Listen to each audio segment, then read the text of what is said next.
అలిపిరి సమీపంలో నిర్మిస్తున్న ముంతాజ్ హోటల్ నిర్మాణం అనుమతులు రద్దు చేయాలని హిందూ సంఘాలు డిమాండ్ చేశాయి.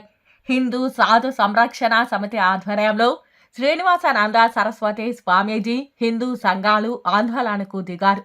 ఇలాంటి స్టార్ హోటల్ నిర్మాణాల వల్ల ప్రకృతి సౌందర్యం పూర్తిగా నశిస్తుందని, అసాంఘిక కార్యక్రమాలకు అడ్డాగా మారుతాయని రాష్ట్ర ముఖ్యమంత్రి చంద్రబాబు నాయుడు, ఉప ముఖ్యమంత్రి పవన్ కళ్యాణ్ తిరుపతిలో ముంతాజ్ హోటల్ అనుమతులు రద్దు చేయాలని డిమాండ్ చేశారు.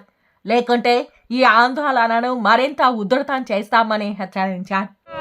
నా పేరు శ్రీనివాసానంద సరస్వతి, ఏపీ సాధు పరిషత్ అధ్యక్షుడిగా సేవ చేస్తున్నాం. ఈరోజు మా హిందువుల గుండెలు పగులుతున్నాయి, చాలా బాధపడుతున్నాం.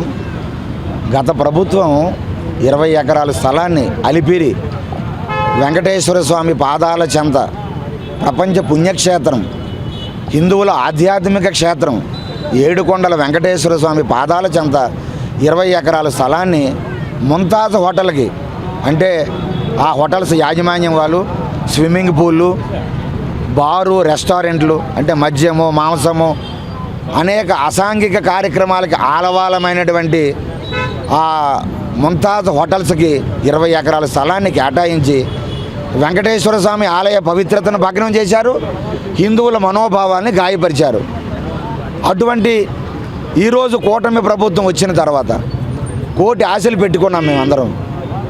ఒక పక్క పవన్ కళ్యాణ్ గారు వారాహి డిక్లరేషన్ అని తిరుపతిలోనే పెద్ద సభ పెట్టారు. సనాతన హిందూ ధర్మ బోర్డు అని, దేవులకి దేవాలయాలకి ఎక్కడ అపచారం జరగకూడదని ఒక సనాతన హిందూ ధర్మ బోర్డు ఉండాలని ప్రకటించారు. సంతోషించాం. కానీ ఈరోజు జరుగుతుంది ఏమిటండి?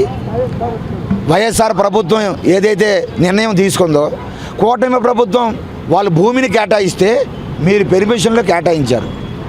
ఎంత అన్యాయం అండి! మేమేమి తిరుపతిలో హోటల్స్ నిర్మాణం వద్దు అనడంలే. హోటల్స్ పెట్టుకోవాలనుకుంటే అది దూరంగా పెట్టుకోండి, కానీ పరమ పవిత్రమైన స్థలం ఆ వెంకటేశ్వర స్వామి పాదాల చెంత ఈ ముంతాజ్ హోటల్స్ పెడితే అక్కడ అపవిత్రమవుతుంది, స్వామికి అపచారం జరుగుతుంది. ఒక పక్క టీటీడీ బోర్డు కూడా, కొత్తగా వచ్చిన బోర్డు కూడా జీవో ఇచ్చింది. ఎట్టి పరిస్థితుల్లో ముంతాజ్ హోటల్ నిర్మాణం ఏడుకొండల అలిపిరి పాదాల చెంత జరిగితే శాంటిటీ, స్పిరిచువాలిటీ నష్టపోతుంది, తక్షణమే ప్రభుత్వం రద్దు చేయాలని టీటీడీ బోర్డు ఇచ్చినటువంటి ఒక తీర్మానాన్ని కూడా రాష్ట్ర ప్రభుత్వమే గౌరవించకపోతే ఇక మీరు ఏర్పాటు చేసిన టీటీడీ బోర్డు ఎందుకండి ఇక్కడ? అంటే ప్రభుత్వానికి టీటీడీ బోర్డు మీద విశ్వాసం లేదా? ఎవరితో చెప్పుకోవాలైతే? కూటమి ప్రభుత్వం హిందువులకు అన్యాయం చేస్తే హిందువులకి న్యాయం జరుగుతుంది. వెంకటేశ్వర స్వామి మా కులదైవం, వెంకటేశ్వర స్వామి ప్రక్షాళన, ఈ రాష్ట్రంలో ప్రక్షాళన ఏడుకొండల సాక్షిగా నేను ప్రారంభిస్తున్నారు చంద్రబాబు నాయుడు గారు. సతీ సమేతంగా వెళ్ళి స్వాగతించాం. పవన్ కళ్యాణ్ గారు నేను హిందుత్వవాదిని అన్నారు, సంతోషించాం. మరి మిమ్మల్ని నమ్ముకుంటే మీరు కూడా ఈరోజు హిందువుల వెంకటేశ్వర స్వామి దైవాన్ని కించపరిచే రీతిలో ముంతాజ్ హోటల్కి పెర్మిషన్ ఇస్తే ఎవరితో చెప్పుకోవాలి? హిందువులు ఆగ్రహం కాదా? హిందువులు మోసం చేయడం కాదా? హిందువుల మనోభావాలు గాయపరచడం కాదా? మరి గత ప్రభుత్వానికి మీకు ఏమి తేడా ఉన్నది?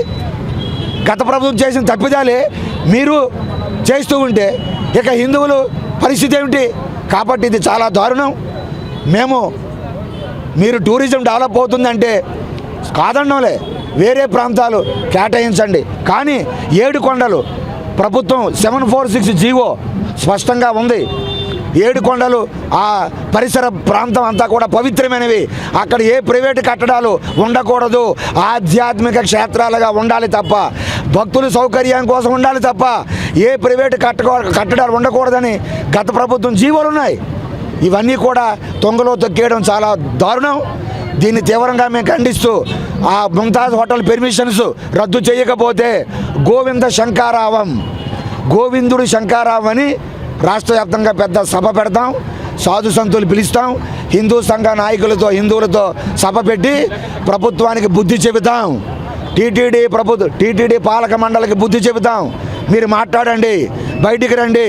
టీటీడీ ధర్మకర్తల మండలి వారు బయటికి రండి. ప్రభుత్వం ఇచ్చిన జీవోని వ్యతిరేకించండి. మీరు వద్దంటే ప్రభుత్వం ఎలాగ ఒప్పుకున్నది మీరు బయటకు వచ్చి మాట్లాడండి. దయచేసి హిందువులు వెంకటేశ్వర స్వామితో పెట్టుకుంటే ఆయన ఆగ్రహానికి గురి కావద్దు. మీరు బాగుండాలి, టీటీడీ ధర్మకర్తల మండలి బాగుండాలి, ప్రభుత్వం బాగుండాలి. వెంకటేశ్వర స్వామితో ఆటలొద్దు, ఆయన ఆగ్రహానికి గురి కావద్దని తక్షణమే బేషరతుగా ఆ పెర్మిషన్ రద్దు చేయాలని మరీ డిమాండ్ చేస్తున్నాము.